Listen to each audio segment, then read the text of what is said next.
Bem-vindos a mais uma aula de Física Geral 2. Dando continuidade à parte de entropia, na última aula nós discutimos o conceito de entropia, como determinar a variação de entropia de um sistema, calculamos a variação de entropia de um gás ideal, a variação de entropia num processo isobárico, a variação de entropia num processo isotérmico, a variação de entropia na expansão livre de um gás, a variação de entropia na transferência de calor e a variação de entropia numa colisão inelástica. Então, a gente já tem uma ideia como que se calcula variação de entropia. Lembrando sempre que a variação de entropia ela está associada à quantidade de calor reversível num sistema pela temperatura. Ou, se eu preferir, a variação de entropia é a integral de dq reversível sobre T. Então, isso nós já sabemos calcular. Veja, a entropia está associada à disponibilidade de energia de um sistema. Então, quando ocorre um processo irreversível, há conservação de energia, mas uma parcela dela é dissipada, no sentido de se tornar indisponível para o trabalho. Ou seja, você tem um sistema aqui, ó.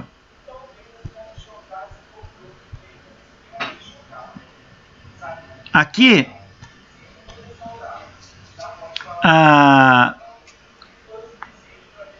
imagine que esse sistema sofre um processo irreversível, um processo do tipo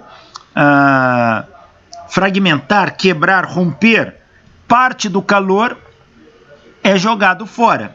Então, e se ele tinha uma energia inicial aqui, a energia inicial tem que ser igual à energia final mais a quantidade de calor que ele jogou fora desse sistema. Apesar da energia total ser conservada, se eu somar quanto de calor que saiu do sistema mais energia que ele mantém, este calor não está disponível para o trabalho. Ele é indisponível.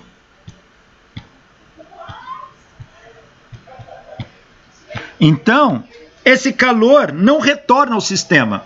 Então, aqui nós temos um processo irreversível, quando a energia que sai não retorna mais ao sistema.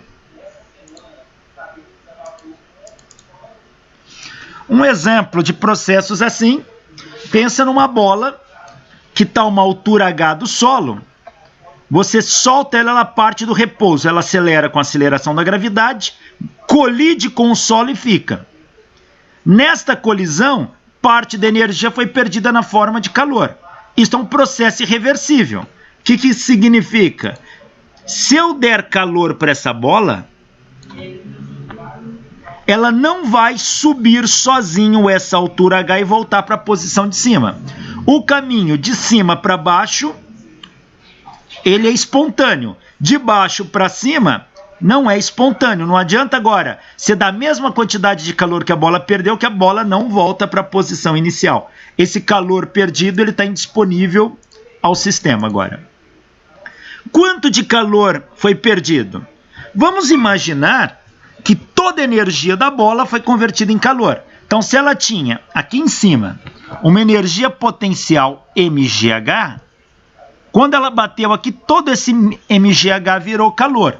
Então, a quantidade de calor é mgh. Ora, se toda a energia foi convertida, então a variação da entropia do sistema ela se torna igual à variação da entropia do universo. Nós já discutimos isso na aula passada. Então, a variação da entropia do universo é Q sobre T. Então, a variação da entropia do universo é mgh sobre T.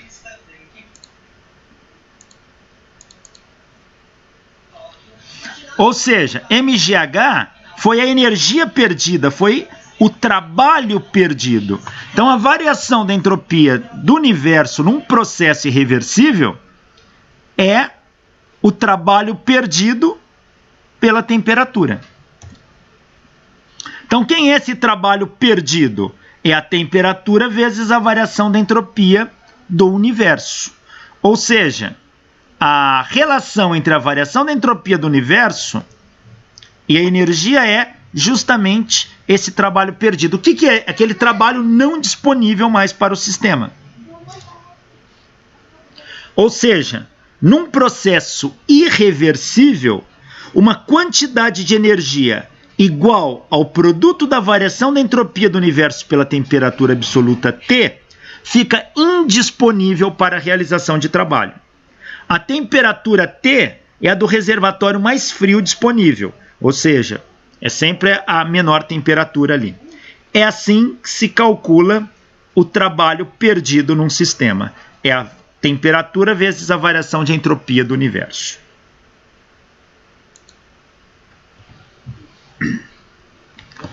Olha esse problema aqui, ó. Uma caixa, faltou a palavrinha caixa aí, contendo um gás em seu interior, possui massa total de 2,4 kg e desliza com uma velocidade de 3 metros por segundo antes de colidir com um batente fixo e parar, conforme a figura. Então, essa caixa aqui está se deslocando a 3 metros por segundo, ela está cheia de gás, as moléculas do gás têm movimento aleatório dentro da caixa. Então, esta velocidade da caixa, na verdade, é a velocidade do... Opa! O que eu fiz? Esta velocidade aqui é a velocidade do centro de massa da caixa. Aí essa caixa colide com esse batente aqui, ó, e para. A temperatura da caixa, da superfície horizontal e do ambiente é de 293 Kelvin e não se altera apreciavelmente nesta colisão. Calcular a variação de entropia do universo. Não é entropilhado, não, é entropia. Ficou errado aqui, ó. Variação de entropia do universo. Bom, o que ele está pedindo é quanto que dá a variação de entropia do universo. A gente sabe que o trabalho perdido é T variação de entropia do universo.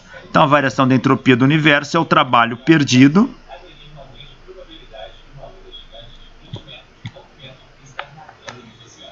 sobre T. Então, vamos ver. Bom, mas qual é o trabalho perdido? É o calor que essa caixa vai liberar no impacto. Mas a gente sabe, uma caixa que tem movimento, o trabalho dela é meio de mv² menos meio de mv0 ao quadrado. Esse é o teorema da energia cinética.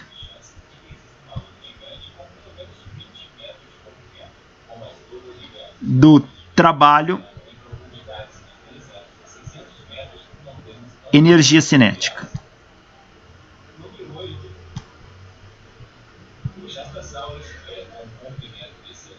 Trabalho e energia cinética se aprende lá em Física 1. Então, a gente já estudou isso no curso de Física 1 quando estuda trabalho e energia. O trabalho da força resultante é a variação da energia cinética do sistema.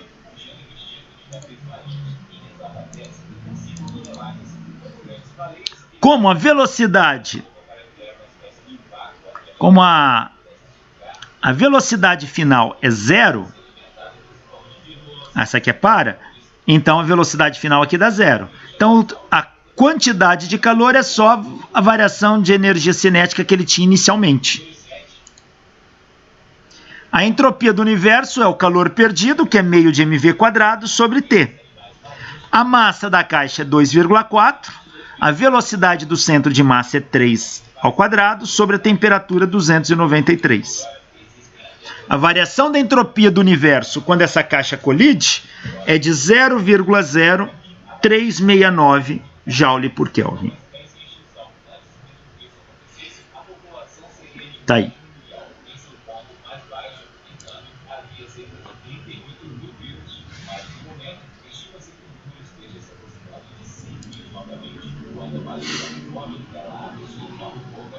Vamos falar agora sobre entropia, desordem e probabilidade.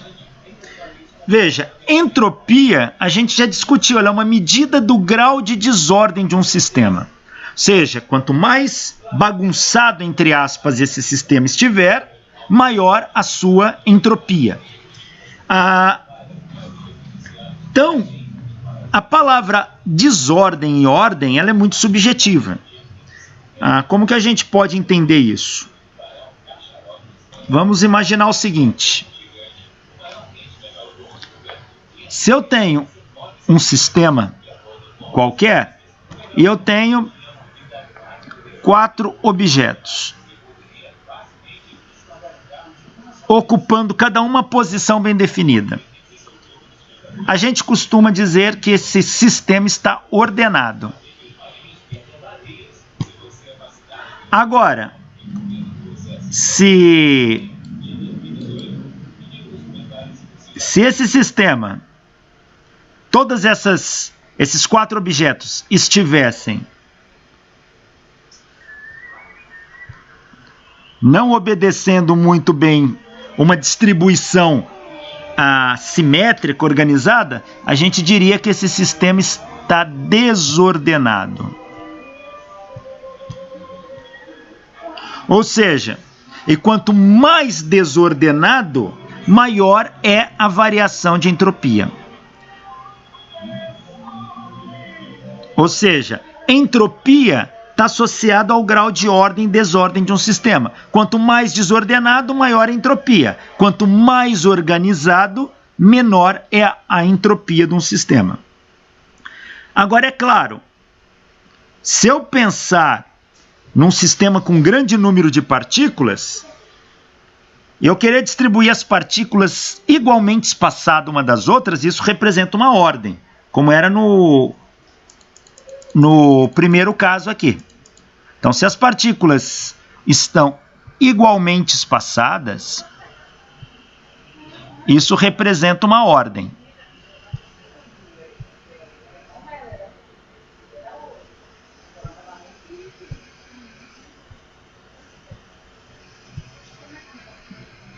Agora, quando as partículas não estão igualmente espaçadas, isso representa para mim uma desordem desse sistema.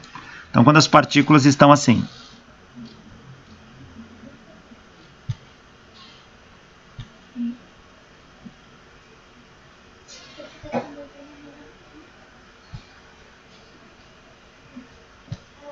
Eu digo que o sistema da direita está mais desorganizado que o sistema da esquerda, porque as partículas não ocupam posições bem definidas, igualmente espaçadas.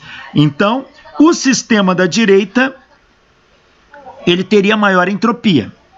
E é claro que se eu penso num sistema espontâneo, onde eu coloco partículas e deixo o sistema atingir o equilíbrio, é mais provável que o sistema desorganizado se manifeste do que organizado. É bem mais provável. Veja, você pode pensar nisso da seguinte maneira. Ordem. Existe uma posição específica e uma ordem específica, uma organização específica. Aqui é mais aleatório.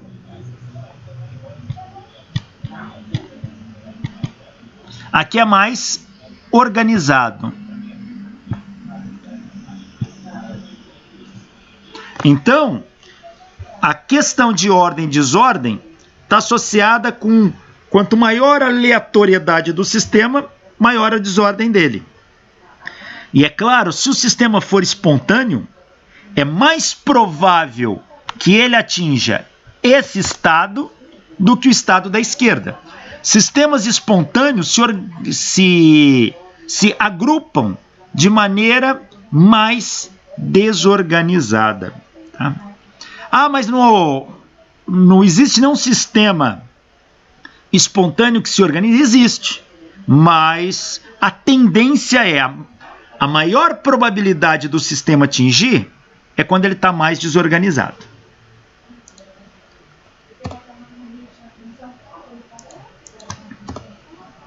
Então, um estado muito ordenado tem pequena probabilidade de ocorrência. Um estado muito desorganizado tem grande probabilidade de ocorrência. Podemos pensar na seguinte situação. Imagina aquela sopa de letrinhas. Pega aquele macarrãozinho que tem, onde cada macarrãozinho é um formato de letra.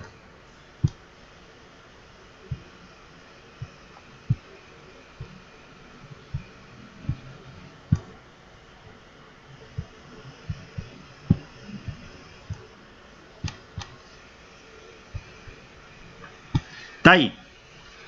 Agora, é claro que dentro do pacote de macarrão tem muita letra A, tem muita letra B, muita... Então, cada letra dessa aqui, ela é repetida vezes dentro do pacote de macarrão. Muitas vezes ali. Então, eu tenho múltiplas letras A, múltiplas letras B e assim por diante. Pega este pacote de macarrão, abre ele e joga no chão. As letrinhas vão cair sobre o piso. Pergunto, qual a probabilidade dessas letrinhas caírem e formar um texto de Shakespeare? Você fala, professor, isso não vai acontecer. Veja, não tem nada para a gente que diga que isso não aconteça. As letras estão ali, existe uma combinação que dá um texto de Shakespeare. Mas um texto de Shakespeare é uma combinação muito bem definida com um ordenamento da posição das letras, dentre muitas possibilidades. Então, a probabilidade de que é um texto de Shakespeare é muito pequena, porque o texto de Shakespeare necessita que as letras obedeçam grupamentos específicos. Portanto, um texto de Shakespeare é altamente ordenado. Então, fazer com que essas letrinhas jogadas aleatoriamente formem um texto de Shakespeare é muito pouco provável. O mais provável é que as letras se misturem ao acaso. Então, quanto maior a aleatoriedade do sistema, maior a probabilidade dele acontecer. Então, é mais provável que as letras caem de uma maneira desorganizada do que de uma maneira ordenada, formando um texto de Shakespeare. Outro exemplo que a gente pode pensar nisso, imagine que eu tenho aqui vários troncos de árvore, tudo acumulado, formando uma pilha aqui. Aí eu venho aqui, coloco uma bomba aqui embaixo.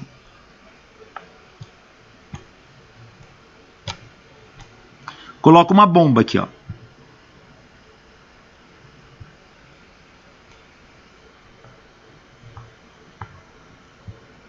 E explodo. Quando eu explodo, tudo isso aqui vai para os ares. Na hora que cai, imagina que ele caia e forme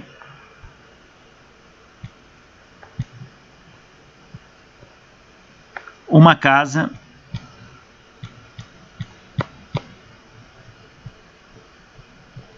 Qual é a probabilidade de todos esses troncos irem para o alto e na hora que cair, formar uma casa? A gente vê isso em desenho animado. Veja, mas uma casa necessita que cada tronco desse esteja numa posição muito bem determinada, o que representa uma ordem muito grande. E a gente sabe que você pode explodir isso várias vezes. A chance de você ver esses troncos caindo e formando uma casa é mínima. Portanto, esse é um estado muito ordenado. A probabilidade é baixa. É pequena. A probabilidade ela é maior desses troncos caírem de uma maneira aleatória. Então veja, existe uma correlação entre desordem e probabilidade. Quanto mais desorganizado um sistema, maior a probabilidade dele acontecer. E a gente sabe que existe uma correlação entre desordem e entropia. Quanto maior a entropia, maior a probabilidade, maior a desordem e maior a probabilidade dele acontecer. Portanto, existe uma correlação direta entre probabilidade de um sistema e entropia da ocorrência do estado daquele sistema. Podemos pensar num outro exemplo. Imagina que eu tenho aqui um vidro de perfume. Aqui eu tenho um perfume. Se eu abrir esse perfume, as moléculas do perfume vão começar a sair aqui de dentro, ó, e vão começar a se espalhar pelo ambiente. Até que um indivíduo que está aqui, ó, vai sentir o cheiro do perfume à distância. Por quê? As moléculas saem, a gente já sabe que cada molécula dessa tem uma velocidade quadrática média. A gente já aprendeu até como calcula isso. Então elas vão zigue-zagueando aqui, ó. Pom, pom, pom, pom, pom. Elas estão passeando, fazendo um passeio aleatório. Pergunta. Bom, essa distribuição de moléculas no ambiente é bem desorganizada. Por quê? Porque ela é aleatória, cada molécula vai para um lado. Pergunto, qual a probabilidade de todas essas moléculas se juntarem e voltarem espontaneamente para dentro do vidro, dentro do frasco de perfume? Veja, essa probabilidade não é nula.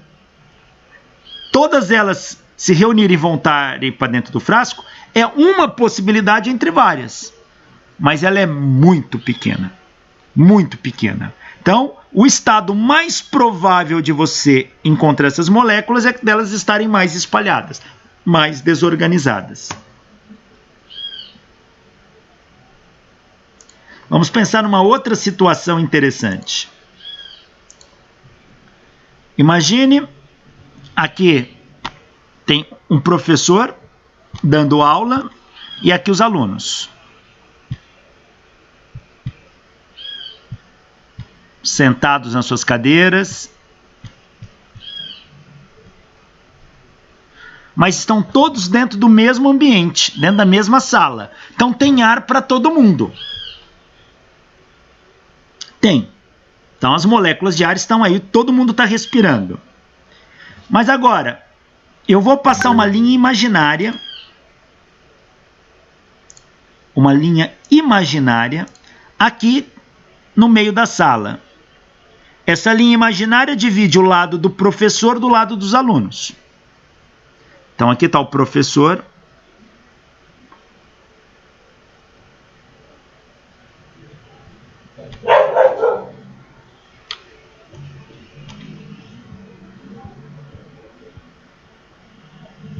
E aqui estão os alunos. E tem molécula de ar preenchendo toda a sala. Pergunto, qual a probabilidade de uma molécula de ar que está deste lado passar para o lado de lá?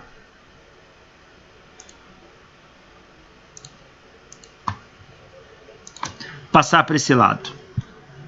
Qual a probabilidade de uma molécula passar para lá? E duas?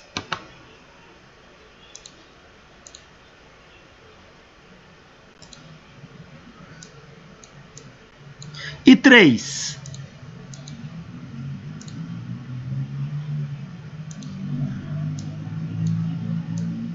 E quatro moléculas daqui? Bom, isso é... Tá. Pergunta agora, qual a probabilidade de todas as moléculas de oxigênio do lado direito da sala passar para o lado do professor e esses alunos se asfixiarem, ficarem sem oxigênio? Bom, a gente pode calcular. Vamos calcular isso em termos de probabilidade. A probabilidade de uma molécula passar para o lado de lá, ela vai ocupar uma parte em duas. Então é meio. A probabilidade da primeira molécula e da segunda é meio vezes meio. E da terceira? Meio vezes meio vezes meio. Até quando eu vou multiplicar? Até que todas passem. Quantas vezes eu vou calcular isso aqui? Bom, este cálculo vai dar 1 sobre 2 elevado a n, onde n é o número de moléculas. Se eu tiver 1 mol de moléculas, que é pouco para uma sala, o n vale 10 a 23. 1 sobre 10 a 23 tende a 0. Ou seja, qual a probabilidade de todas passarem para um lado? É muito pequena. Não é nula, mas é muito próxima de 0. Então, a gente não vê isso acontecendo, apesar dessa probabilidade existir. Então, por quê? Porque se todas as moléculas escolhem um único lado da sala, esse sistema é mais organizado do que se as moléculas estiverem espalhadas por toda a sala. Então, a organização de um sistema está associado à probabilidade de ocorrência. Quanto mais desordenado o sistema, maior a probabilidade de ocorrência e maior a entropia. Vamos analisar uma questão aqui, jogando moedas. Imagina que eu tenha 4 moedas. E eu vou jogar 4 moedas de uma vez, como nessa figura aqui, ó. Qual a probabilidade das 4 moedas? Antes de falar em probabilidade, vamos pensar quais são as combinações possíveis se eu jogar 4 moedas. Se eu jogar 4 moedas, essa face douradinha é cara, a prata é coroa. Eu posso tirar as 4 moedas caras. Ou eu posso tirar 3 caras de uma coroa. Quantas maneiras diferentes eu consigo tirar 3 caras de uma coroa? Eu tiro 3 caras de uma coroa, depois 2 caras, uma coroa e uma cara, depois uma cara, uma coroa e 2 caras, ou uma cara e 3 coroas. Essas são o número de possibilidades se eu jogar a moeda e 4 vezes, são o número de possibilidades que eu consigo tirar aqui. E de quantas maneiras diferentes eu consigo tirar 2 caras? Assim, 2 caras, 2 coroas, uma cara, uma coroa, uma cara, uma coroa, uma cara, 2 coroas, uma cara, uma coroa, 2 caras, uma coroa, cara, e 2 caras, 2 coroas e 2 caras. De quantas maneiras diferentes eu consigo tirar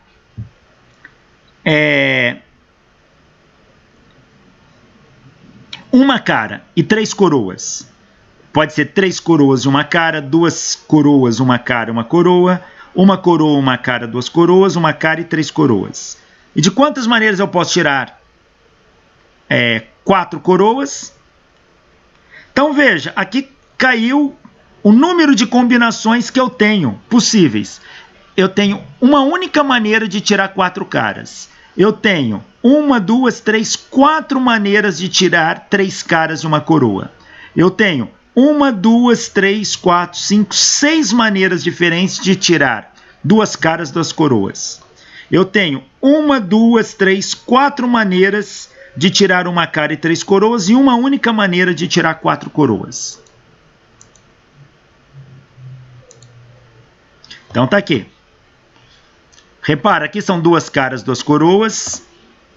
Ó, aqui são 4 coroas, 3 caras e uma coroa, 2 caras e 2 coroas, uma cara e 3 coroas e 4 coroas. Então aqui todas as combinações que eu posso tirar.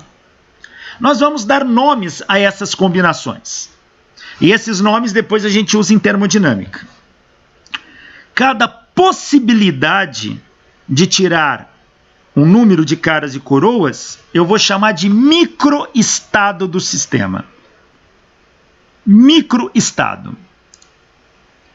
Então, um microestado, ele está determinado quando se sabe qual é a face que cada moeda apresenta.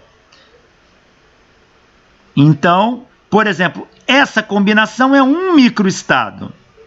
Esta é outro microestado. Esta é outro microestado. Então, cada linha de moedas aqui, ó, eu vou chamar de microestado. Então, existem grupos de moedas, que são os microestados, que apresentam a mesma quantidade de moedas viradas, ou seja, cara ou coroa. Este grupamento de microestados a gente vai chamar de macroestados. Macroestados. Então, o macroestado é o conjunto de microestados que apresenta a mesma característica global. Ou seja, isto aqui é um macroestado. Este aqui é outro macroestado. Este é outro macroestado e outro macroestado. Macroestado é o conjunto de microestados que dão a mesma característica. Por exemplo, este macroestado aqui, ele tem 3 caras e uma coroa. Cada microestado aqui é diferente. Esse microestado são 3 caras e uma coroa. Este microestado são 2 caras, uma coroa e uma cara. Mas o conjunto dá um macroestado que determina 3 caras e uma coroa.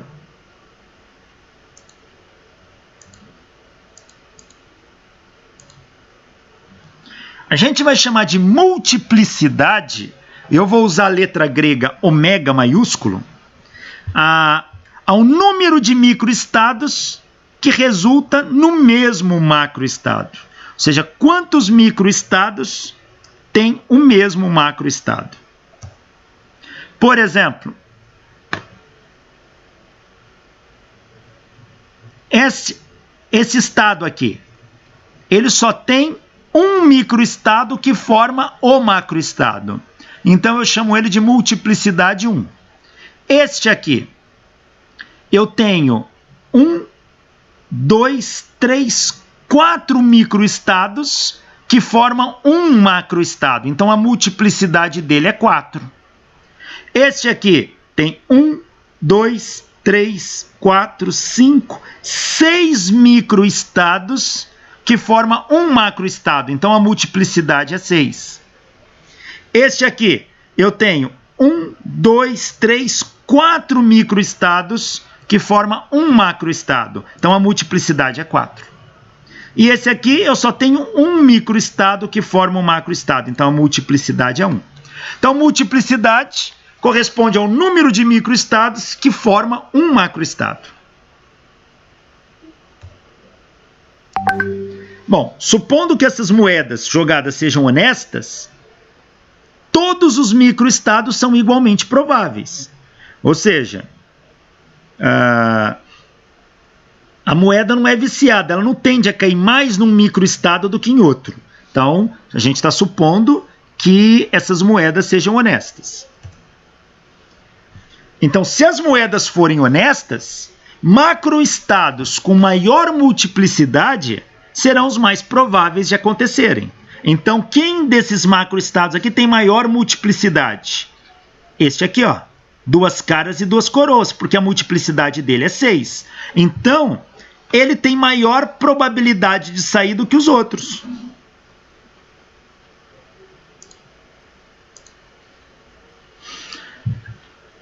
Eu vou usar essa notação agora. Ômega de n é a multiplicidade do macroestado que apresenta o número n.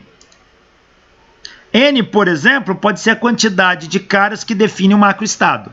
Por exemplo, se eu escolher n como número de caras que define o macroestado,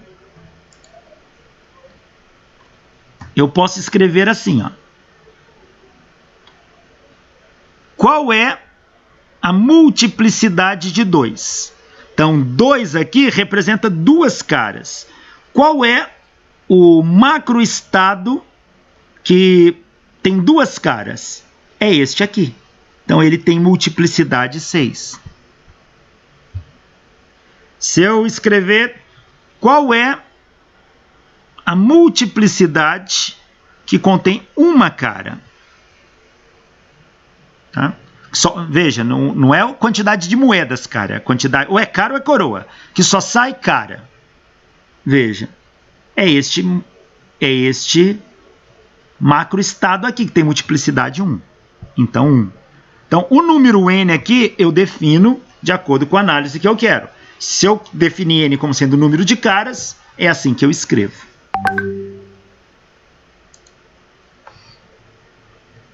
E eu vou chamar apenas da letra grega ômega a multiplicidade total. Neste nosso sistema, quem é a multiplicidade total? É 1 mais 4 mais 6 mais 4 mais 1. 4 mais 1, 5, com 5, 10, com 6. Então, a multiplicidade total desse sistema de moedas é 16.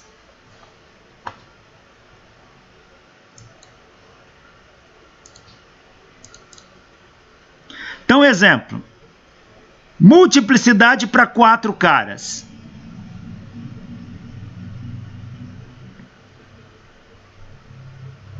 Eu tinha feito só com cara ou coroa, mas eu montei no meu exemplo aqui com um número total. Então vamos usar o número total mesmo.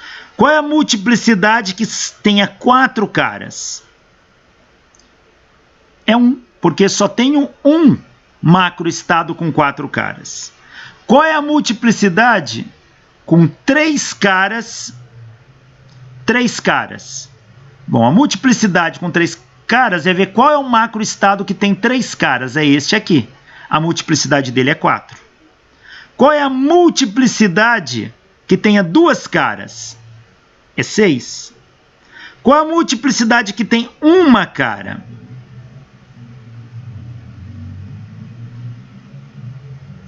Multiplicidade que só tem uma cara é 4.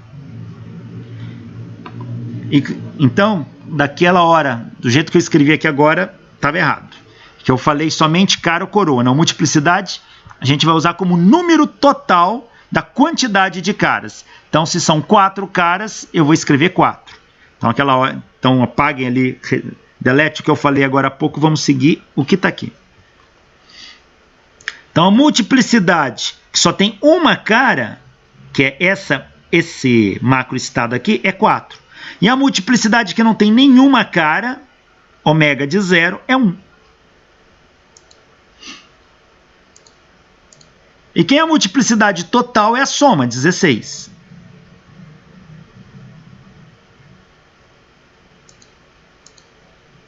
Veja, como que a gente calcula a probabilidade de ocorrência de um microestado?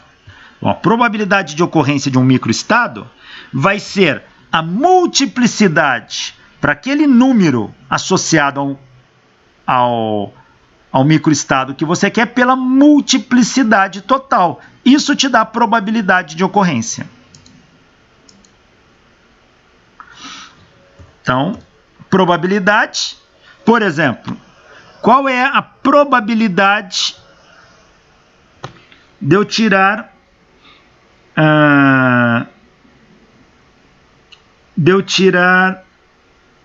3 caras? A probabilidade para eu tirar 3 caras vai ser a multiplicidade para 3 caras dividido pela multiplicidade total. Multiplicidade para 3 caras é este macroestado aqui. Ele é 4. Para total, que é 16, isso dá 1/4 ou 25%. Então, probabilidade a gente calcula assim.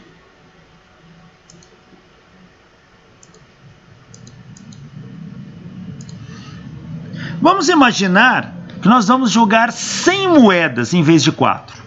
Então agora eu vou jogar 100 moedas e quero saber qual a probabilidade de se obter uma configuração específica. Sei lá, tantas caras nessa jogada. Vamos analisar um sistema como este.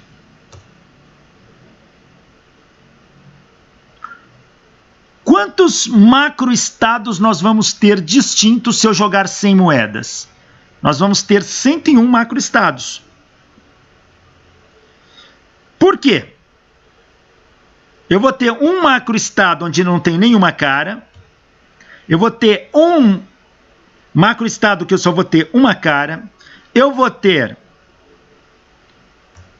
macroestados onde eu tiro 2 caras. Macroestado onde eu tiro 3 caras. Macroestado onde eu tiro 4 caras. E assim por diante, até um macroestados que eu tiro 100 caras. Se eu contar quantos eu tenho aqui, que eu tenho 100 mais este aqui. ou seja, 101 macroestados. Que eu posso tirar uma cara, duas, até 100 caras, são 100 macroestados. E que eu não tire nenhuma cara também é um macroestado. Então, o número total de macroestados distintos são 101.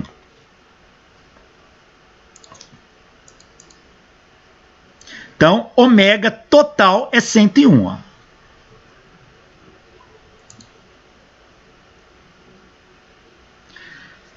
Vamos pensar. Qual é a multiplicidade de ômega de 100? Ou seja, de eu tirar 100 caras. Se eu jogo 100 moedas e tiro 100 caras, isso só tem uma única combinação possível. Então, só tem uma maneira de tirar 100 caras. Então, a multiplicidade aqui é 1. Agora, qual é a multiplicidade de estados para eu tirar 99 caras? Veja, é só a gente pensar. Se eu tenho 100 moedas,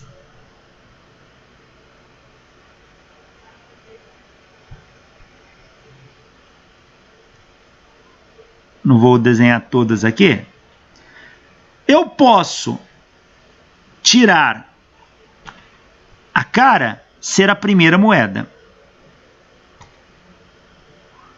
A cara pode ser a primeira moeda aqui.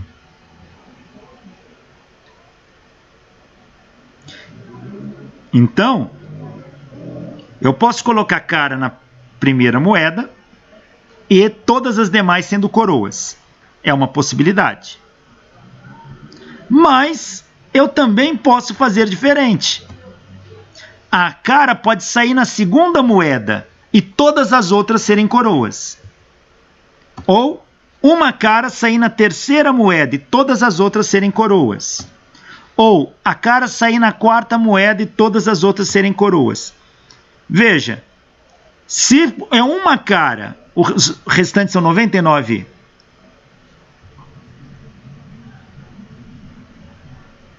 Não, eu estou analisando o contrário, estou querendo 99 caras. Então é só uma coroa, dá na mesma análise. Então imagina que essa aqui seja coroa. Isso aqui são 99 caras. É uma possibilidade. Mas a outra possibilidade é que aqui seja coroa e aqui, mas aqui são 99 caras. Outra possibilidade é que aqui seja coroa e aqui, mas aqui são 99 caras e assim por diante. Ou seja, a coroa está varrendo de uma em uma. Quantas possibilidades eu vou ter? Ou a coroa vai ocupar a primeira moeda, ou a segunda, a terceira, ou a centésima. Então eu tenho 100 combinações, 100 possibilidades disso. Então a multiplicidade para 99 caras é 100.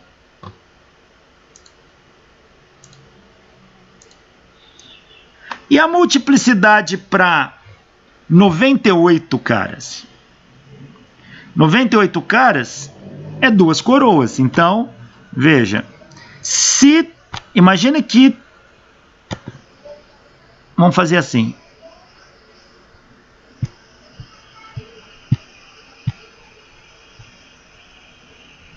Imagine que eu coloquei, se eu quero 98 caras, isto é equivalente a 2 coroas. Então, vou analisar as 2 coroas. Imagine que eu quero que a primeira coroa saia. A primeira coroa saindo, ela vai ocupar uma dessas moedas aqui, vai ser coroa. Suponha que seja essa. Então, essa é coroa. De quantas maneiras eu posso ter uma coroa? A gente acabou de ver. 100 maneiras. Mas uma vez que uma saiu coroa, essa já está marcada. Quantas maneiras a próxima pode ser coroa? Esta está fixa. Então, a próxima pode variar de 99 vezes. Então, a próxima pode variar em 99 posições. A combinação das duas é uma vezes a outra. Veja, mas se eu trocar essas 2 coroas de lugar, não altera o sistema. Então, se eu considero esse estado que eu conto e depois eu conto com elas invertidas, eu estou contando esse estado 2 vezes. Então, o ideal é dividir isso aqui por 2 para não contar duas vezes. Ou seja, 98 caras tem esta possibilidade aqui. Ó. Então, 98 caras é 100 vezes 99 sobre 2. Ou seja, são 100 moedas. E eu estou analisando 98 caras equivale a 2 coroas. Estou combinando de 2 em 2. Então, isso aqui é uma combinação de 100 elementos tomados 2 a 2. Se você já estudou análise combinatória, lembra que é uma combinação.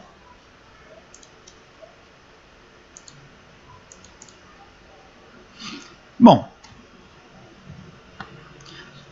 agora a gente analisando o mesmo processo de 97 vai ficar como? É o que eu tenho antes, 100 vezes 99 vezes... Bom, para colocar a terceira eu vou ter 98 possibilidades. Só que agora vou dividir por quanto aqui? Veja.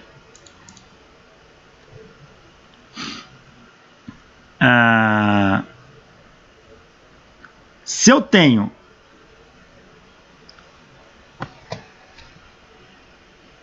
repara o seguinte, vamos fazer uma indução aqui. Quando aqui era 100, só tinha uma possibilidade. 99, eu estou dividindo aqui por 100. 98, eu estou dividindo aqui por 2. Então, 97 aqui é dividido por 3. Se a gente...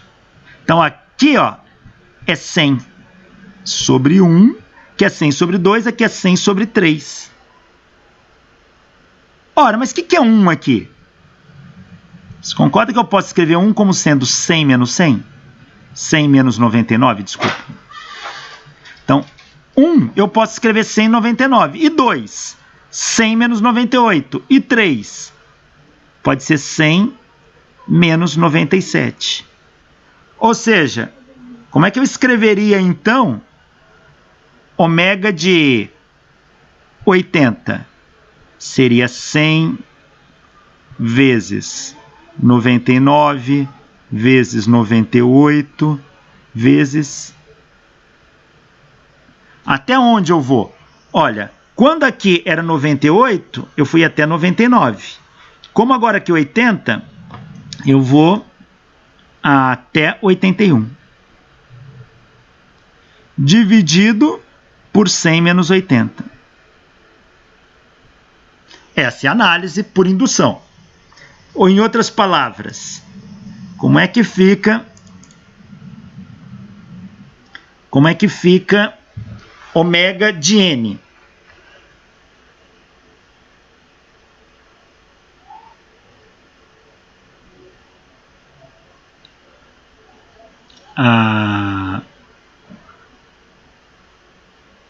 Isso aqui vai ficar da seguinte maneira, olha. Então, ó, ômega de n vai ser n que multiplica n menos 1, que multiplica n menos 2, que multiplica até um índice mais 1 desse aqui, que a gente já viu. N mais 1. Quando foi n menos 1, eu dividi por 2. Quando eu multipliquei por n menos 2, eu dividi por 3. Quando eu multipliquei, isso aqui foi... Lembrando que isso aqui é uma multiplicação vezes... Então, vai ser por 4, por 5, por 6... Até que isso aqui vai ser uma multiplicação de 100 menos n vezes o próximo, 100 menos n mais 1 e assim por diante. Ou seja, vamos recapitular aqui. Ó. Quando era de 100, o número de multiplicidades aqui deu 1. Quando foi de 99, isso aqui deu 100 vezes... Deu 100. Quando foi de 98, Isso aqui deu 100 vezes 99 sobre 2. Quando for de 97, isso aqui vai ser o que eu tinha antes, então esse cara aqui no meio,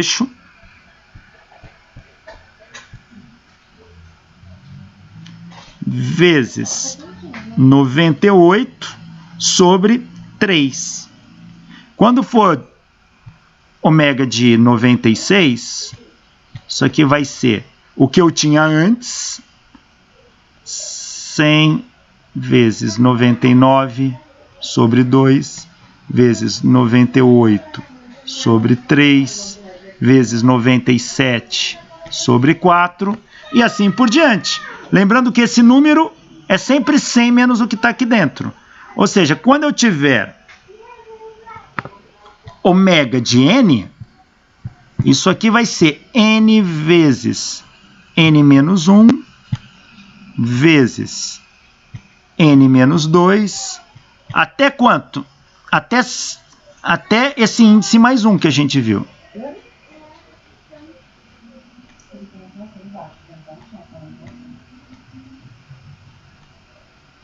Vezes tudo isso dividido por 100 menos esse vezes o anterior. Então, isso aqui vai dar 100 menos n vezes 100 menos n mais 1 vezes 100 menos... Ou seja, a multiplicação de um número vezes o seu antecessor, a gente chama de fatorial. Então, dá até 100 menos n fatorial.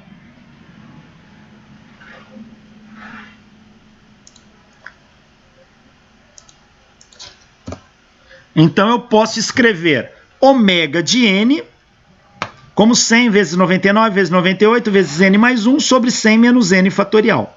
Está aqui.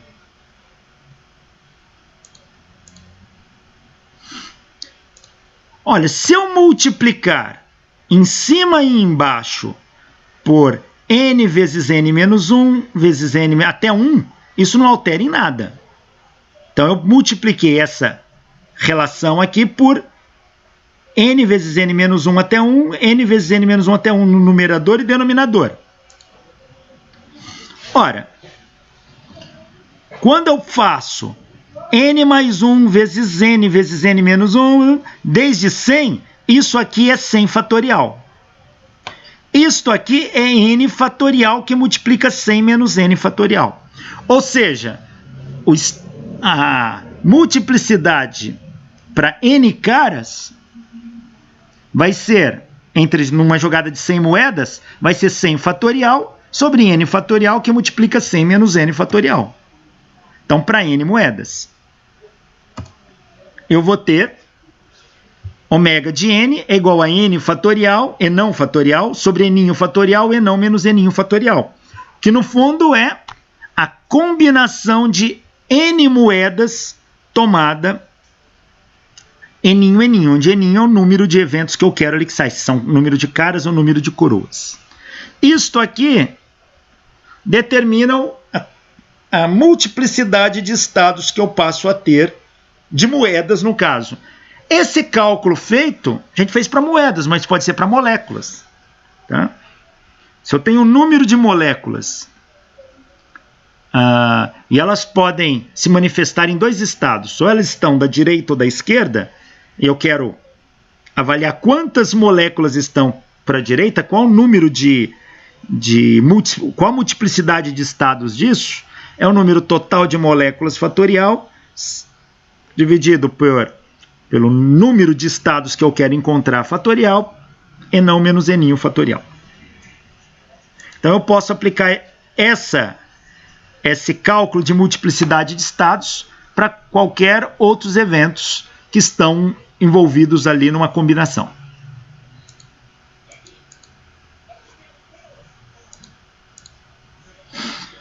Bom, vimos probabilidade, desordem. Entropia é uma medida do grau de desordem de um sistema. Um estado muito ordenado, ele tem pequena probabilidade de ocorrência. Um estado desordenado tem grande probabilidade de ocorrência.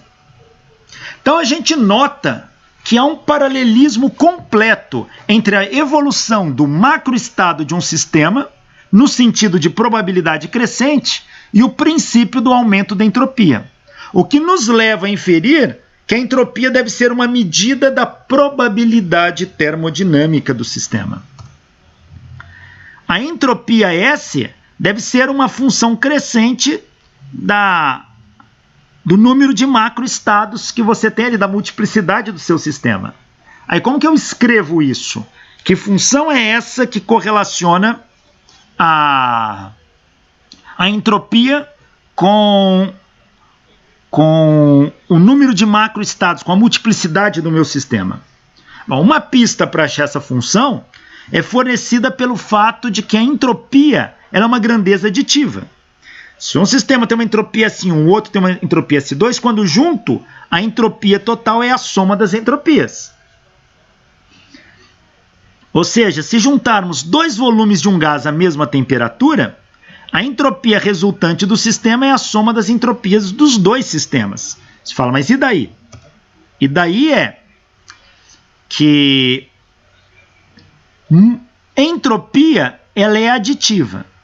Estados de multiplicidades, que a entropia está relacionada, é multiplicativo. Se um sistema tem uma multiplicidade ω1, o outro tem uma multiplicidade ω2, a multiplicidade total é a combinação desses dois, é o produto deles. Ora, existe uma função que correlaciona, que transforma soma em produto. Esta função é a função logarítmica. Então, a gente pode imaginar a entropia como logaritmo da multiplicidade de estados do seu sistema. Se a entropia é proporcional a isso, é claro que eu preciso encontrar uma constante de proporcionalidade que tem unidades de entropia. A constante de proporcionalidade que tem unidades de entropia é a constante de Boltzmann, o K. Então a gente pode escrever entropia como a constante de Boltzmann vezes o logaritmo neperiano da multiplicidade de estados do teu sistema. Quem fez isso pela primeira vez foi o próprio Boltzmann. Ou seja, como a gente tem dois sistemas independentes, o número de microestados, ou seja, a multiplicidade que define o macroestado do sistema, é o produto das multiplicidades dos macroestados. Então temos isso. Uma função com a propriedade de transformar o produto em soma é o logaritmo. Então assim a gente define entropia como sendo proporcional ao logaritmo neperiano da multiplicidade de estados do teu sistema. E a gente iguala isso por meio da constante de Boltzmann. Então, entropia é K ln de ω. Entropia é igual a K ln de ω.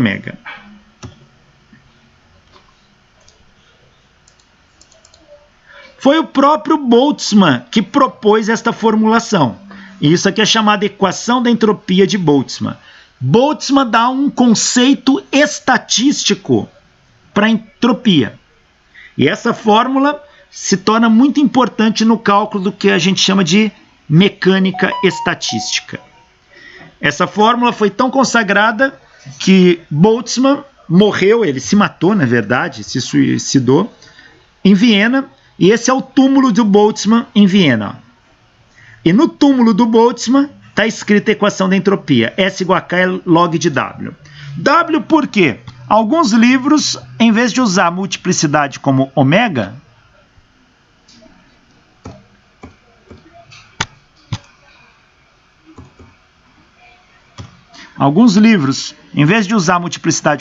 ele usa como W. Então, aqui também pode aparecer assim, S igual a K ln de W, como está aqui. Ó. Mas esse W é a multiplicidade. Bom, e como que eu calculo a variação de entropia? Ora, se S é igual a K ln de ômega, se eu tiver um S1, aqui é ômega 1. Se eu tiver S2, aqui vai ser K ln de ômega 2. A variação de entropia é S2 menos S1, que vai ser K ln de ômega 2 menos ln de ômega 1. Ou seja, ΔS é igual a K. ln de subtração dos logaritmos é o logaritmo da divisão de ômega 2 sobre ômega 1. Mas ômega 2 para ômega 1 é a probabilidade de ocorrência de ômega 2 em relação a ômega 1. Ou seja,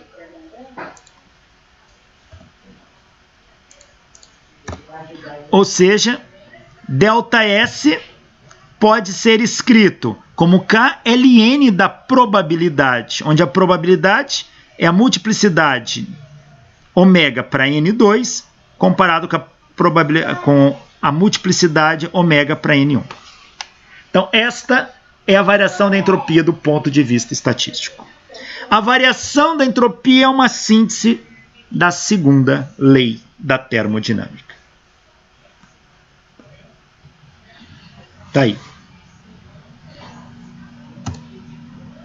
Vamos falar agora a gente sai. Nós vimos as duas leis da termodinâmica. A primeira lei da termodinâmica e a segunda. Na verdade, nós vimos três leis. Nós vimos a lei zero da termodinâmica, que diz pra gente que se dois corpos estão em equilíbrio térmico com um terceiro, eles estão em equilíbrio térmico entre si. Nós vimos a primeira lei, que é o princípio da conservação da energia, que diz que, dado um sistema, se você fornece uma quantidade de calor para esse sistema, parte da quantidade de calor é para variar a energia interna do sistema e parte é para realizar trabalho. Esta é a primeira lei. Vimos a segunda lei, que pode ser sintetizada no princípio da entropia. Diz que a variação da entropia do universo é sempre maior ou igual a zero. Ou seja, a variação da entropia do universo nunca diminui. No mínimo, ela é constante, ou ela sempre aumenta. E vimos, sem falar, a terceira lei da termodinâmica. A terceira lei diz que é impossível atingir a temperatura absoluta, o 0 Kelvin. A gente discutiu isso não na forma de uma lei da termodinâmica, mas nós falamos disso. E todo o nosso estudo da termodinâmica foi feito em cima de gases ideais. Vamos fazer uma análise agora para gases reais. A análise para gases reais, ela não é fácil, não é trivial. Lembra que um gás ideal é aquele cujas moléculas não interagem entre si. A única interação molecular num gás ideal é de colisões elásticas. Um gás real não, as moléculas se atraem, tá? As moléculas se repelem, então é muito mais complicado tratar um gás real. Embora muitos gases se comportam como gases ideais nas pressões ordinárias, este comportamento desaparece quando a pressão é suficientemente elevada ou quando a temperatura é suficientemente baixa para que a densidade seja alta e as moléculas estejam, em média, muito próximas uma das outras. Ou seja, quando a pressão de um gás for muito alta, ou a temperatura muito baixa, aquele gás que a gente estava tratando como ideal, ele não se comporta mais como ideal. E a gente vai chamar isso de gás real.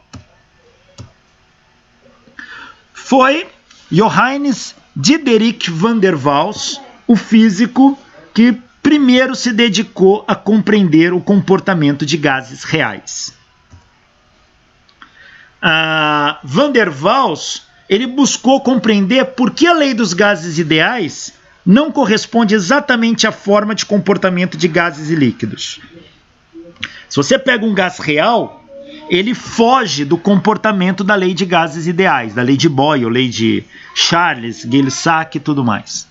Então, só quando a densidade do gás é muito baixa, o gás é muito rarefeito, que o comportamento dele se aproxima do comportamento do gás ideal. Mas o gás real foge. E Van der Waals se perguntou por que disso. E ele vai concluir nos seus estudos que o tamanho das moléculas e a força de interação entre elas afetam o comportamento do gás. E ele vai se dedicar a estudar a relação da equação geral dos gases ideais, levando em conta o tamanho de moléculas e a interação. Graças ao trabalho de Van der Waals, ele ganha o Prêmio Nobel de Física de 1910. Ele vai sintetizar uma equação para gases reais. Ele analisa, fala, olha, gás ideal não sofre mudança de fase.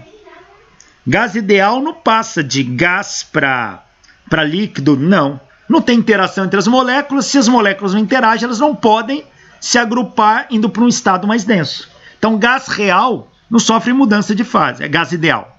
Mas o gás real sofre. Então, ele vai desenvolver um modelo analítico, vai desenvolver uma equação aplicada aos gases reais, que faz com que esses gases reais sofram mudança de fase. E aí, esses gases reais se aproximam esses gases ideais se aproximam de um gás real. Gás ideal não tem mudança de fase, gás real tem. Ele apresenta esse trabalho em 1873, na tese de doutorado dele, quando ele coloca as moléculas interagindo entre si. Então, como que é a equação de Van der Waals? Bom, ele parte da equação dos gases ideais. PV igual a NKT. Pressão vezes volume é número de moléculas vezes a constante de Boltzmann vezes a temperatura absoluta. Bom, esta é a equação de Clapeyron. Equação para gases ideais. Ele se pergunta, que correções eu preciso fazer nesta equação para que ela me dê o comportamento de um gás real?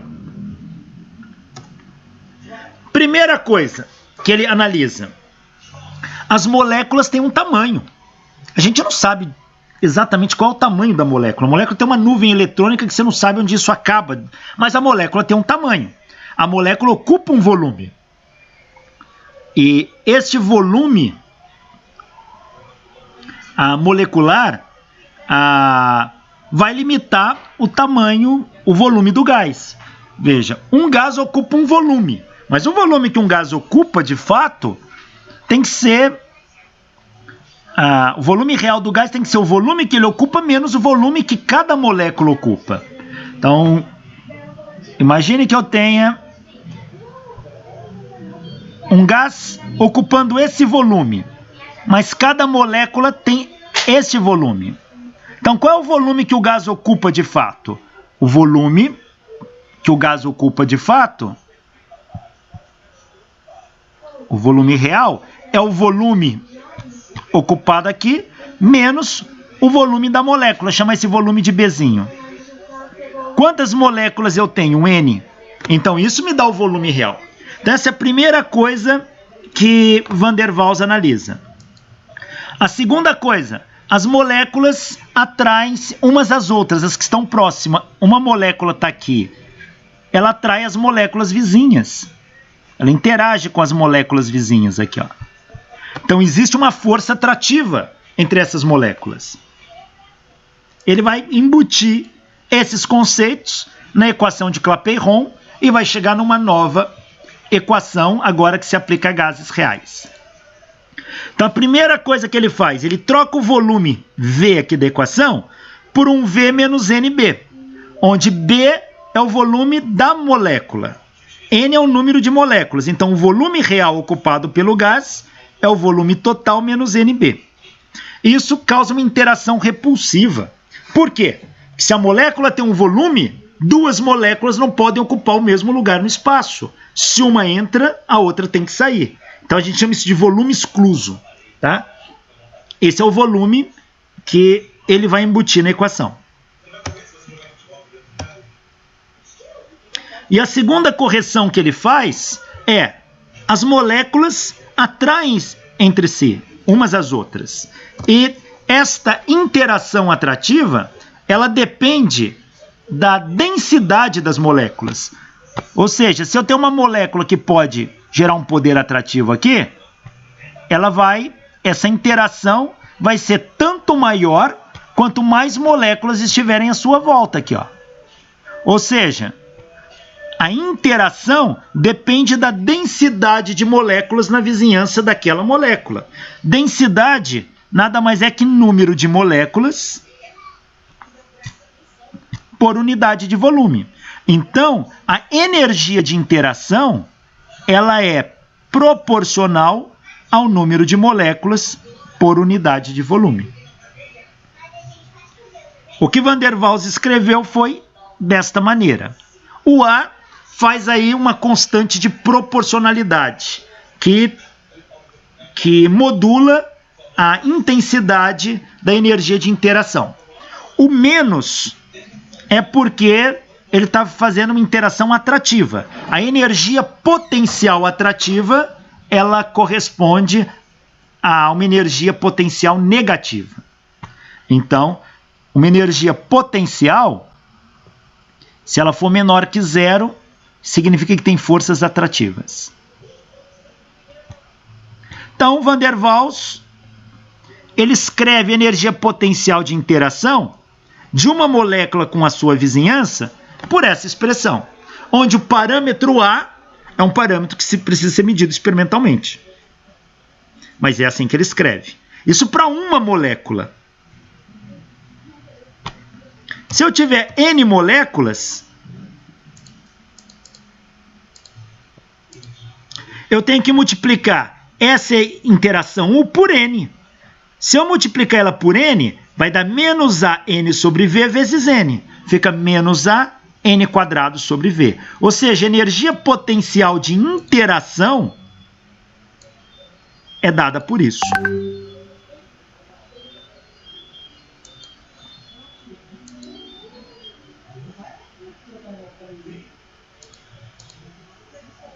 Bom, se as moléculas se atraem mutuamente, isso diminui a pressão, porque a pressão do gás é a pressão que ele exerce nas paredes do recipiente que ele está. Agora, se as moléculas se atraem entre si, essa pressão diminui. E como isso acontece? Basta lembrar que a pressão está associada à energia. Veja.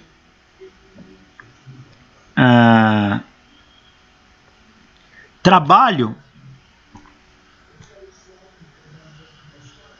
A gente já viu que é P delta V. Mas trabalho é igual ao negativo da variação da energia potencial. A gente estuda isso lá em Física 1. Portanto, menos ΔU é igual a P delta V, onde P é pressão. Então, a pressão é igual a menos ΔU sobre ΔV. Se fosse uma transformação isobárica, esse P seria constante. Se não for, eu tenho uma variação de P. Então, ΔP aqui, ó.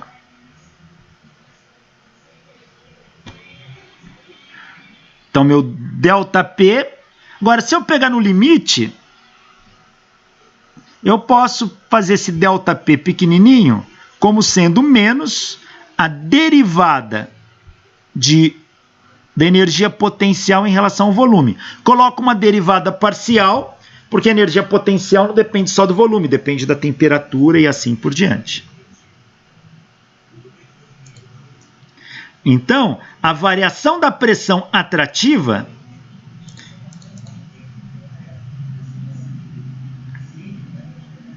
ela vai ser assim.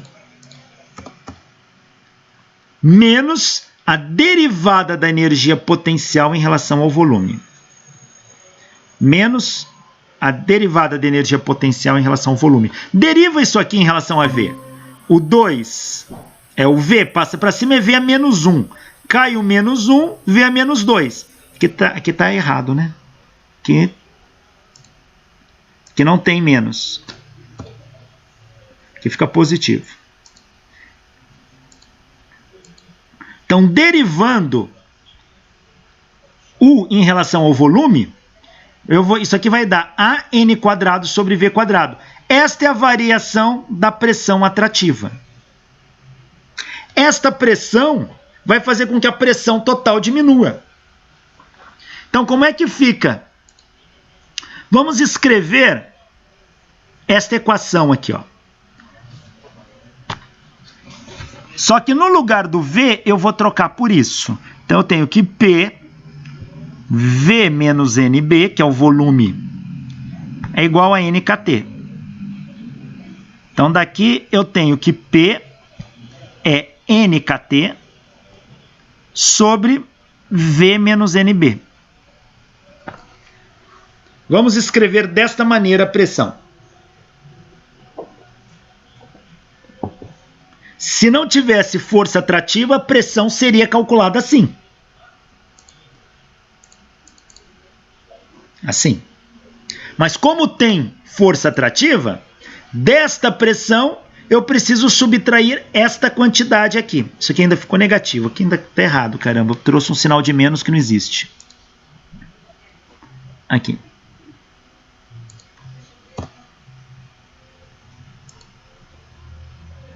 Então, se não tivesse atração, mas as moléculas ocupassem um volume, então a pressão do gás seria dada por isso. Como tem atração, esta pressão vai ser diminuída por esta quantidade aqui, ó. Então, isso aqui vai me dar NKT sobre V menos NB, diminuindo, essa é a pressão real do gás. Ou uma aproximação para o gás real.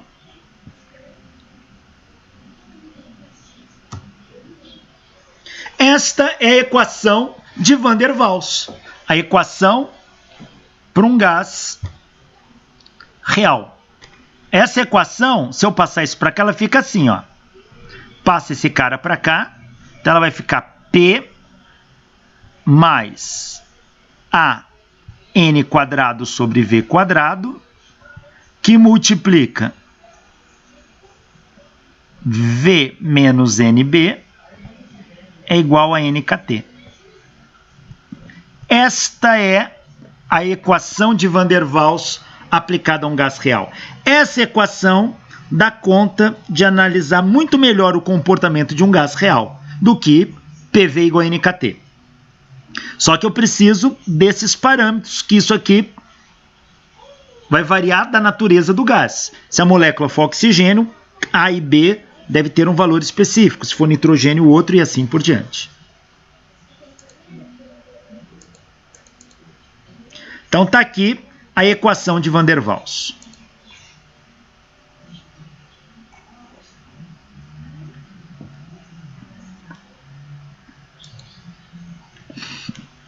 Então vamos analisar, olha, essa é a equação de um gás ideal. Essa é a equação agora de um gás real. Aí ela dá conta de explicar o gás real perfeitamente? Não. Então existem outras equações de gases reais, equação de Berthollet, expansão por coeficiente do virial, outras, que a gente não vai estudar aqui. Mas esta foi a primeira tentativa de explicar o comportamento de um gás real. Está aqui. Veja, um gás ideal, lembra do que Andrews desenvolveu as isotermas, fez pressão, volume, aumentou a pressão e fez esse gás mudar de fase e passar para o estado líquido? Claro que Andrews tratava ali de um gás real, porque gás ideal não muda de fase. Mas Andrews só fez aquilo experimentalmente. Essas eram as isotermas de Andrews, que a gente estudou. Aqui você tem um comportamento do gás tipo lei de Boyle. Você vai abaixando a temperatura, chega uma hora que existe um ponto aqui de inflexão da curva. Ó. A partir daqui, se você aumentar a pressão sobre o gás, você diminui o volume, e em um dado momento o comportamento é retilíneo, onde está ocorrendo passagem de gás do estado passagem do estado gasoso para o estado líquido, até que satura e aqui.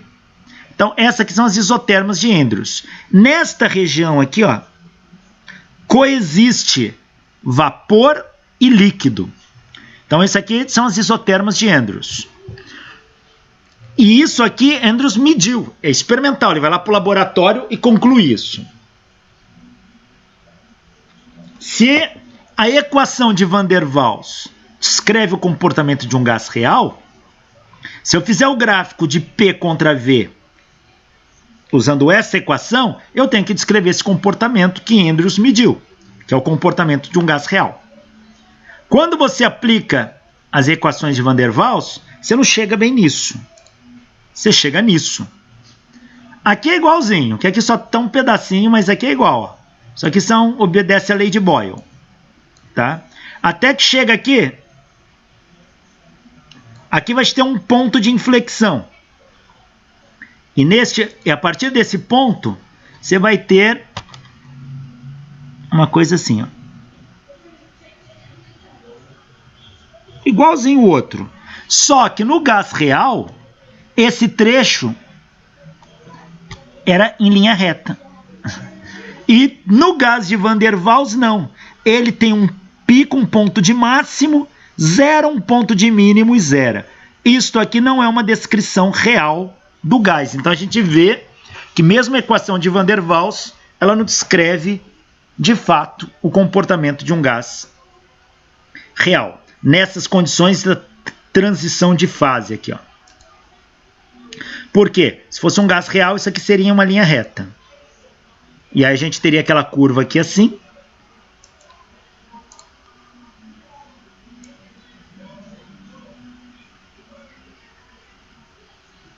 E aqui nós teríamos as isotermas de Andrews. Então, teríamos isso aqui, ó.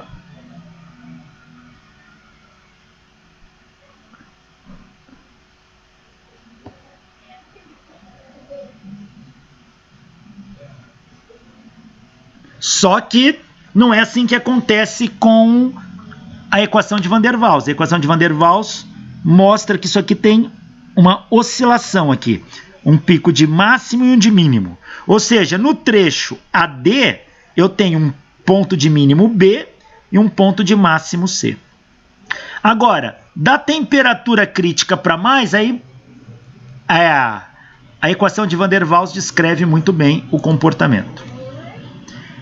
Porém, apesar desta variação aqui tem um ponto de mínimo, um ponto de máximo, isso aqui ocorre porque, na verdade, essa equação para o volume, ela é uma equação de terceiro grau. Então, você vai ter três raízes aqui, ó. 1, 2, 3. Ou seja, para um dado P, você passa a ter 3 volumes. A pergunta é se isso é estável, este comportamento. Porque no gás real, quando você faz as isotermas de Andrews, o comportamento aqui é estável. Mas no gás de Van der Waals, surge uma dúvida se os 3 volumes aqui que aparecem são estáveis. Porque pode surgir estados que a gente diz metaestável. Lembra quando a gente falou em superfusão? Que você põe, por exemplo, põe um líquido como água e vai abaixando a temperatura. A água congela 0 graus Celsius, a pressão atmosférica. Mas se eu fizer isso num processo muito lento, eu consigo ter água líquida abaixo de 0. Mas se eu toco, eu perturbo, ela rapidamente congela. Então ela tem um estado que ela fica líquida ali, mas a gente chama de metaestável. Ele dura muito tempo, a menor perturbação, ele sai daquele estado. Ou seja, aquilo seria metaestável. Será que nesta região o comportamento do líquido aqui é estável, fica líquido com vapor, ou é metaestável, transita? É difícil a gente responder aqui. Mas a gente pode fazer uma análise da equação de Van der Waals, pelo menos para o ponto crítico, que é onde começa essa curva aqui, ó. O ponto crítico é este aqui.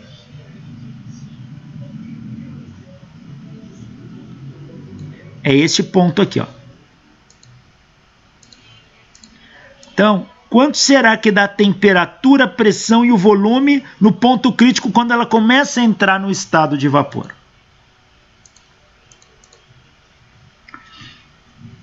Então, como aqui a gente não sabe como que isso aqui se comporta, como que é estabilidade, vamos analisar para o ponto crítico, que até aqui ela funciona muito bem. Bom, antes vamos dar uma outra cara para ela. Aqui a gente escreveu a equação de Van der Waals em termos de NKT. Partimos da equação de Clapeyron, PV igual a NKT. Mas a equação de Clapeyron também pode ser escrito PV igual a nRT, onde N agora é número de mols. Se eu trocar o Enão por número de mols, é só trocar aqui na equação de Van der Waals por número de mols. E aí a gente poderia escrever essa equação de Van der Waals assim. Eu não sei, aqui ó. Aqui temos número de mols no lugar do número de moléculas. Então aqui ficou nRT, ó, mas é a mesma equação. Então escrever a equação de Van der Waals assim.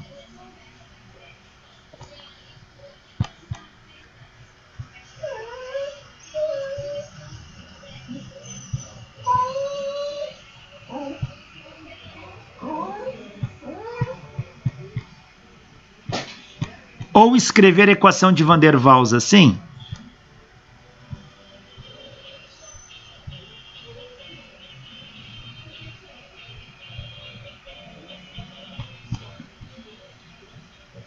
Ela te dá a mesma informação, tá? Vamos analisar então o comportamento dessa equação aqui no ponto crítico. Eu vou, da equação de Van der Waals aqui, eu vou isolar a pressão. Então, vou isolar a pressão, passo tudo isso aqui para o outro lado. Então, ela fica assim. Pressão é NKT sobre V menos NB, menos A N quadrado sobre V quadrado.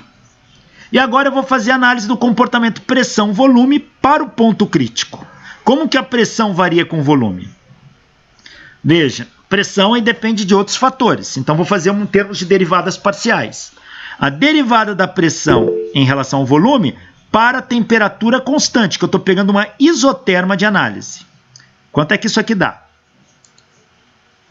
Bom, neste ponto aqui, no ponto E, isso é um ponto de inflexão. E a gente sabe do cálculo que num ponto de inflexão a derivada primeira é igual a zero e a derivada segunda é igual a zero. Então, eu vou fazer a derivada de P em relação a V para a temperatura crítica no ponto de inflexão igual a zero. Então, dP dV é derivar essa expressão em relação a V. Fazendo a derivada, isso dá menos NKT, agora T é a temperatura crítica aqui, TC sobre VC menos NB quadrado, mais 2N quadrado sobre VC ao cubo. O volume para a temperatura crítica, o volume é crítico. E a derivada primeira, por ser um ponto de inflexão, ela tem que ser igual a zero. E se é um ponto de inflexão, a derivada segunda também é zero. Então, fazendo a derivada segunda, é derivar esse cara aqui, ó. Então, a derivada disso dá 2NK temperatura crítica sobre volume crítico menos NB ao cubo, menos 6 Azinho N quadrado sobre volume crítico a quarta igual a zero. Onde tudo que eu estou calculando aqui vai ser pressão crítica, temperatura crítica e volume crítico. Ou seja, onde ele começa a ter o efeito da transição para vapor. Então, está aqui esta equação para a derivada primeira e essa é para a derivada segunda. Passando esses termos para o outro lado, ó, eu tenho isso. Então, desta primeira equação, passei esse cara para o outro lado, eu tive esta equação. Da segunda equação, passei esse cara para o outro lado, eu tive esta equação.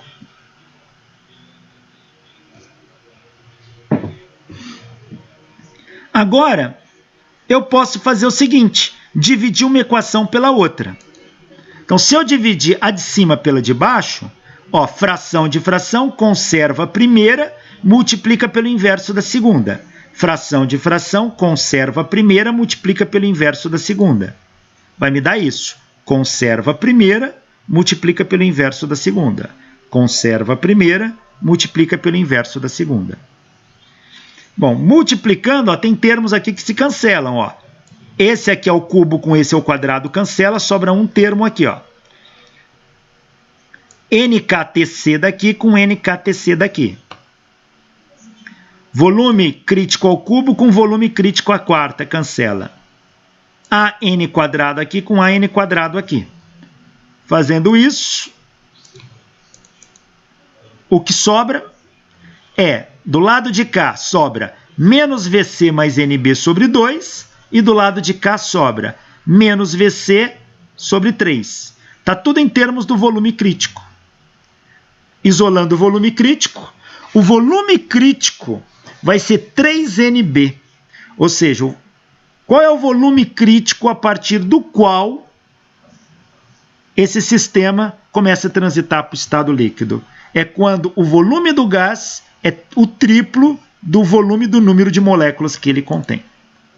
Então, para gases reais, como no gás de Van der Waals, o volume crítico é 3NB. Falta a gente calcular a temperatura crítica e a pressão crítica para esse sistema. Esse é o volume crítico. Se a gente pegar a equação lá de trás, que a gente já tinha feito a igualdade, fazendo a derivada primeira igual a zero, nós tínhamos chegado nisso aqui. Ó. Eu vou fazer o seguinte, eu vou substituir o volume crítico, que é isso, aqui e aqui. E vou isolar a temperatura crítica.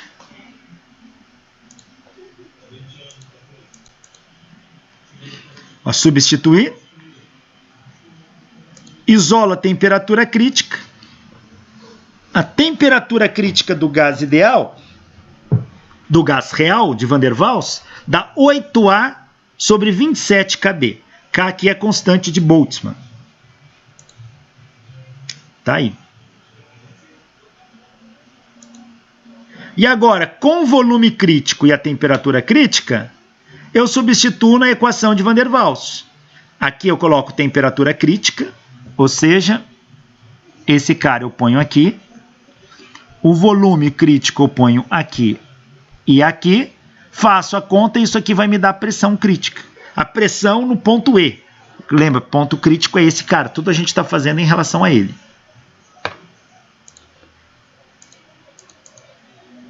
Substituindo, fazendo a conta, a pressão crítica dá A sobre 27B quadrado.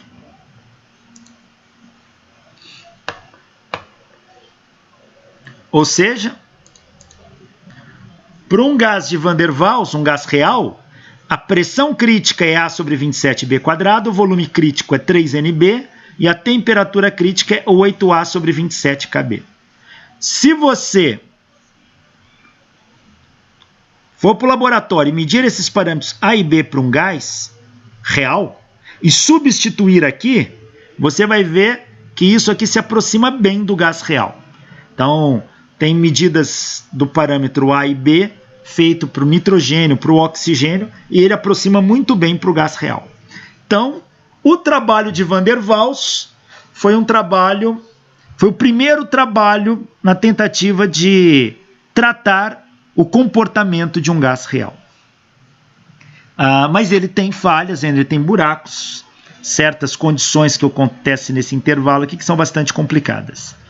E para isso existem outras equações de estado para gases reais, como equação de Berthollet, como fazer um método de pegar a equação de estados de gases ideais para tratar gases reais. Existe um método chamado expansão do coeficiente do virial, e que dá um pouco de trabalho, mas também são métodos, todos eles são métodos aproximativos. Mas essa é uma maneira analítica de tratar um gás real. Esse foi o primeiro. Isso graças a Van der Waals. Bom, eu agradeço a atenção e a paciência de todos vocês. Na próxima aula, a gente fala de transferência de energia térmica. Muito obrigado e até lá.